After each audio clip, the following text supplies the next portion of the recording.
Getting an MBA has been kind of a lifelong goal. I've had a career for over 20 years. It's been a long time since I was in university, so I was a bit timid about actually coming back and doing the school. But I'd learned a lot in industry and was looking to formalize a lot of that education. And I'm happy to say I also learned a lot of things I didn't really know very well as part of the program. I was looking to do a program online or some sort of hybrid program. I was looking at options in Canada. I was even looking at options in Australia. I was looking for things that would not require me to take out an extra mortgage in order to get an MBA. And most of the programs in the Greater Toronto area where I live, really expensive. Like we're talking 100,000 Canadian dollars to get that degree. Ran across UL Lafayette, saw that they had a degree in finance, which is what I was looking for.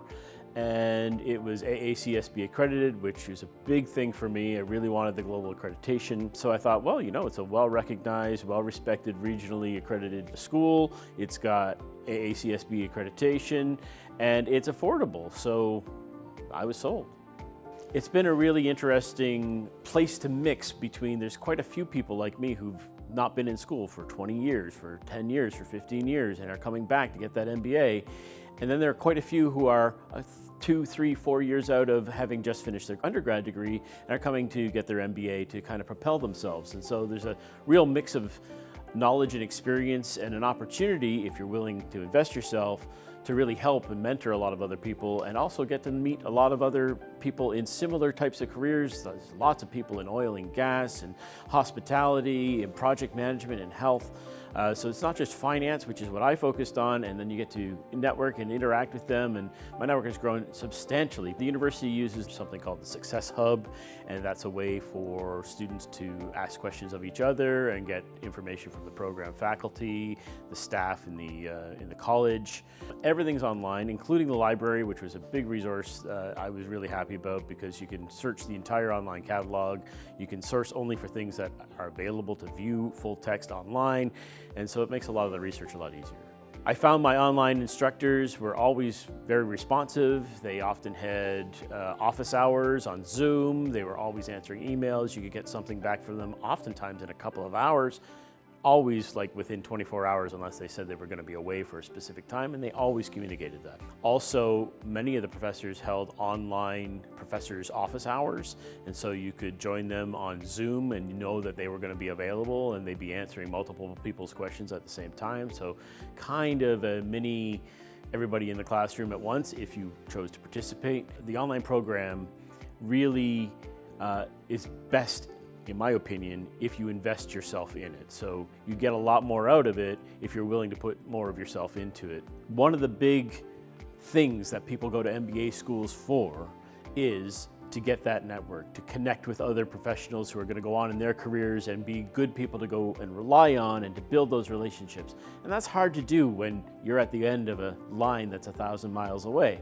And so I recommend that you get involved in as much as you can at the university, not just maybe with your program or your courses, but the wider College of Business Administration and the even wider the graduate school. I had lots of opportunities to do that. They're out there, you can get involved. I've participated in Grad Eats, which was a program of, you know, graduate students sharing what they make for dinner kind of thing. I got involved in the Graduate Student Symposium, and that was an online and in-person symposium for presenting research, which is a big component of a lot of other graduate school requirements, not so much in the MBA, but there's no reason why you can't get involved.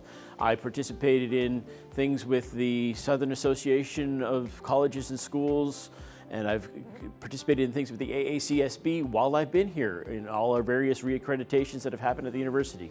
There are plenty of ways to get involved.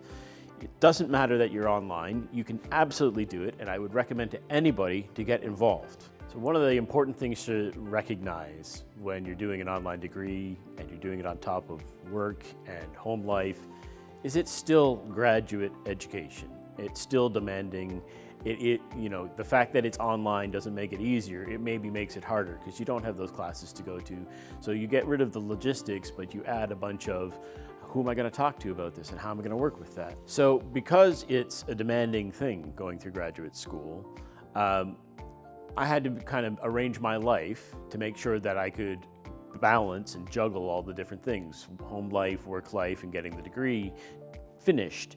I tended to take part of my Saturday and a big chunk of Sunday dedicated to schoolwork, and then kind of fill up in the middle of the week if there were some readings or whatnot. Anything I could do to make it audio and listen to it in my commute, I would do that. So I've taken the concentration in finance, and what I do in my day job is I buy software on software licensing, and there's been some interesting changes that have happened within the industry, moving away from what are called perpetual licenses, where you buy them once and then you just pay for maintenance on into infinity, into something that every one of us recognizes as a subscription. It looks a lot like Netflix, and you pay for it every year. And those actually have a lot of differences in the way their accounting works. And I got to learn a lot about how both my organization has to account for those things and how my suppliers who sell me those things have to account for them. And I've actually been able to use that information to help improve my negotiations to get better terms in my licenses, because I know how their finance people are going to have to recognize that revenue and when they can recognize it. And that's actually helped propel my own kind of negotiation stance, and the team that I work with, we've all kind of piled in on that. I think it's hard to find a better high value of education for the kind of affordability you're going to get at the University of Louisiana Lafayette. This was a really fascinating program. It gave me stuff I didn't know. After 20 years in my career, I didn't know this stuff, some of it, and that was really important to me. It helped me formalize my degree and formalize that education. It's fully accredited with the AACSB, and so that means that that's the gold standard. No matter where I go in the world, and I've had a very international career, no matter where I go in the world, that will be recognized as an MBA that meets all the requirements.